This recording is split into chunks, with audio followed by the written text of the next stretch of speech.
So what's up guys, I'm Amazing. Welcome back to another video, welcome back to another Zombies Q&A on the channel, the series where I take your questions from the comment section below to do with the zombie storyline, Easter eggs, and I answer them. As always, if you enjoyed today's video, you know what to do, drop a like rating, make sure you are subscribed to stay up to date with the latest content on the channel. But let's get into it, here we go, and enjoy. So the first question of the day is from Sebastian N, and you say, hey BOA, how did Group 935 have a facility in Siberia? Group 935 was sponsored by the government of Nazi Germany, and Siberia is in the Soviet Union, and both Nazi Germany and the Soviet Union were rivals before and during the Second World War. So yes, in the original timeline, when Group 935 first formed, it was an independent company. Even though the founder, Dr. Maxis, was German, they didn't have an exclusive deal with Germany. Group 935 could have easily have gone to set up their bases in America, France, England, anywhere they wanted to. The only German thing about it was the fact that the founder was German. And we know that Group 935 hired employees from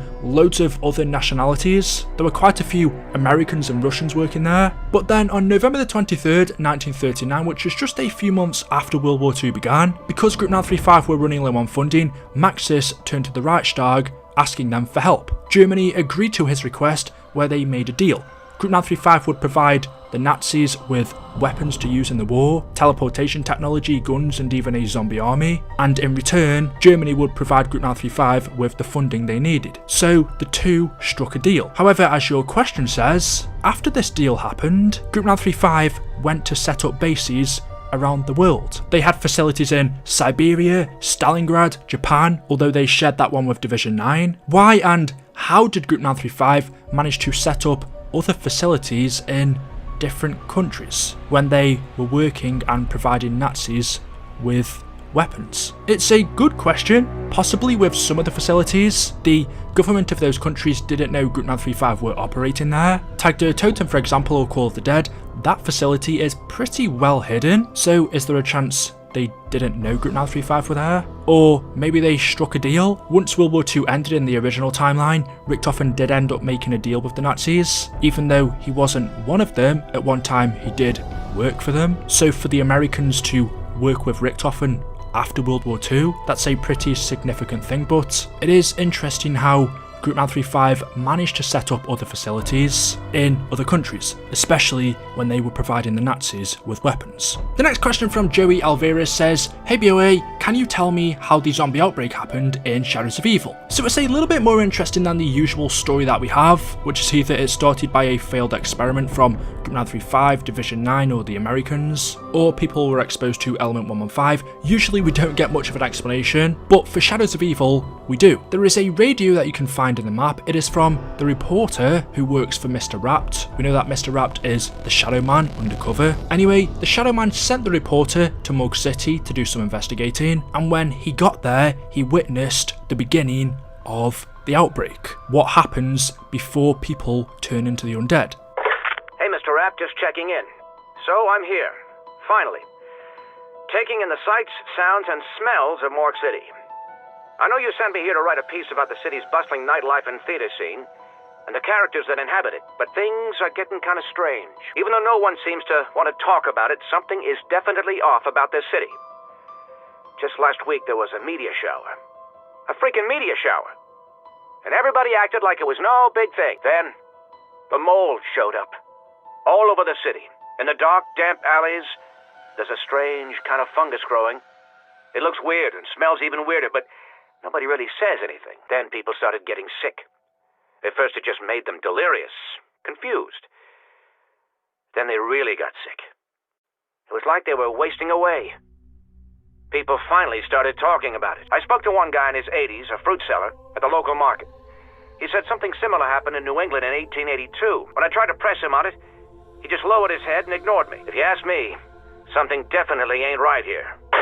So that was the reporter's description, and then if we go over to the Canorium, it also tells us how the outbreak happens in Morgue City. It says, on January the 15th, 1943, a meteor shower rains over Morgue City. Obviously, this meteor shower was meteors of 115, and then it says, a year later, on January the 30th, 1944, the reporter notices strange mold growing all over the city. He also notes people are getting sick and acting delirious. To me, the Canorium doesn't quite match up with what's said by the reporter in the radio message. The reporter says just last week there was a meteor shower over the city, and now mold has showed up all over the city. In dark, damp alleys, there is a strange kind of fungus. It looks and smells weird.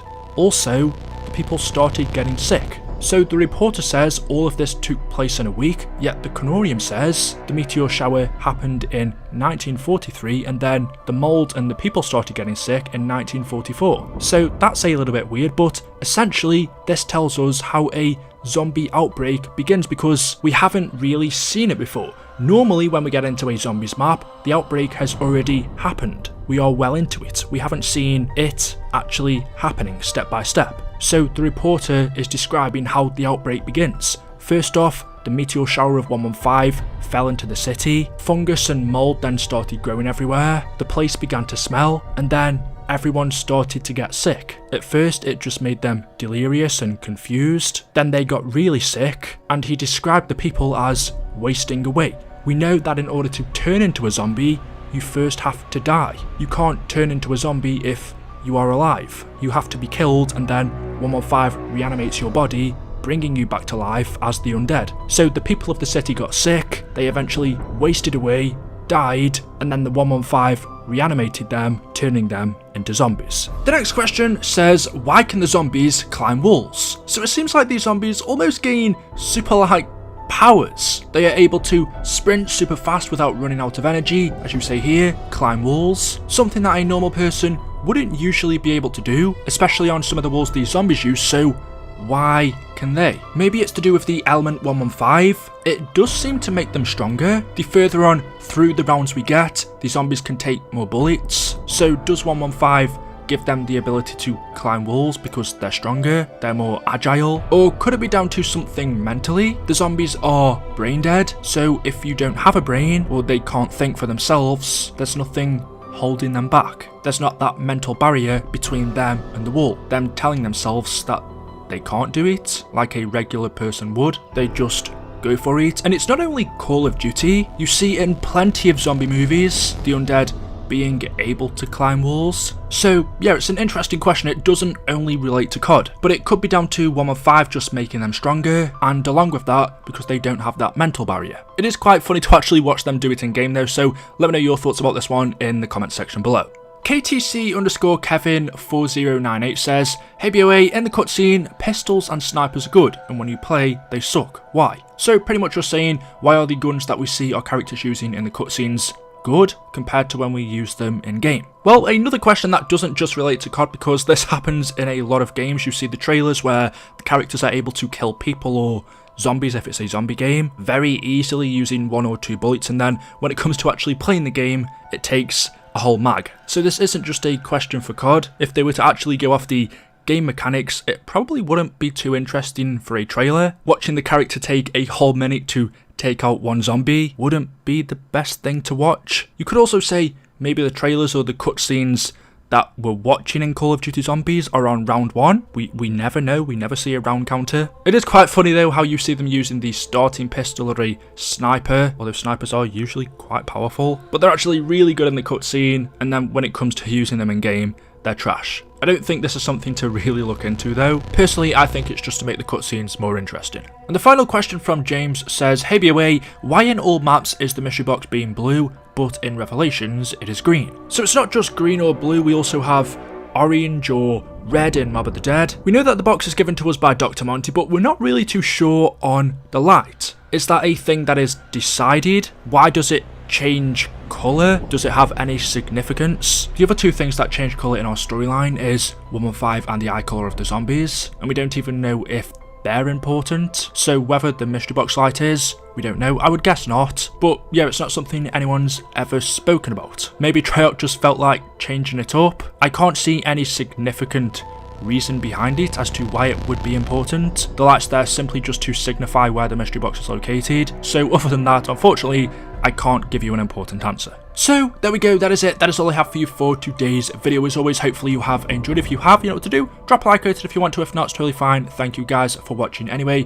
Make sure you are subscribed to stay up to date with the latest content on the channel. Click that bell notification icon as well. Leave any questions you have in the comment section below. And as always, I'll see you guys in the next video. Thank you, and until then, goodbye.